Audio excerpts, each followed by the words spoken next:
See, in the Soviet Union, when Solzhenitsyn wrote about the Soviet Union and its pathologies, it sort of peaked in terms of its pathological authoritarianism when it became illegal to complain that your life wasn't going well. And you just think about how horrible that is, eh? Because you know, lots of times your life isn't going well. I mean, and I don't mean this in some casual way. I mean, maybe, I don't know, maybe you have diabetes and you know, maybe you're going to lose your feet or something. Like, it's really not, it's nothing trivial that's going on here. Something is not good. Or maybe it's economic, or maybe you're unemployed, but you see, the idea in the Soviet Union was, well, we already have all the answers. Everything's perfect already. That's what totalitarians think. Well, if everything's perfect and you're suffering, then, well, maybe there's something wrong with you. Because everything is perfect after all, and if you're suffering, then, and what are you going to come out and say? Well, I'm suffering? It's like, well, then you're evidence that things aren't perfect, right? You're like a widow or an orphan in an Old Testament story, you know, when the kings got too high and mighty, then they wouldn't pay enough attention to the widows and the orphans, and then the prophet would come along and say, you know, those widows and orphans, they're a lot more important than you think they are, and if you don't pay attention to them properly, then things are going to fall apart around you in a way that you just can't even imagine.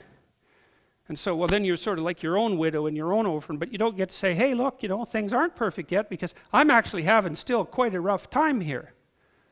You don't get to admit to your own suffering. If you can't admit to your own suffering, then you certainly, see, the suffering, especially the additional suffering, the excess suffering, should be treated as evidence that you're not doing something quite right yet. It should be treated as evidence that you're wrong.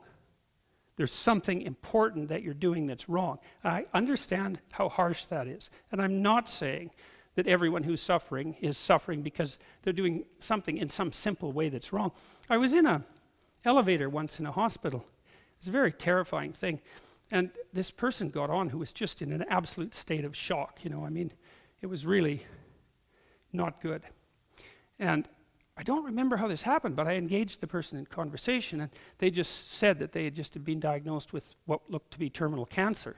And what was horrifying about it was that what they were doing was going over their life in the elevator, trying to figure out what they had done in order to deserve such a fate. You know, they'd immediately taken it on themselves as a moral failing. And that's not what I'm saying. You can't come up to someone who has cancer and say, well, if you weren't such a bloody idiot throughout your whole life, you wouldn't have cancer. And believe me, that happens a lot more than you think. And people who have diseases like that get blamed for it. That's not what I'm saying. It's not like that. It's a more generalized attitude, that is that if life isn't yet what it should be, then you have a primary responsibility to do something about it. And the place to start looking is to your own errors and to fix them. And that's a safe bet, man, because you're probably doing some things that you wouldn't have to be doing that if you fixed would make things better. So it's time to let go and to sacrifice who you are for who you could become.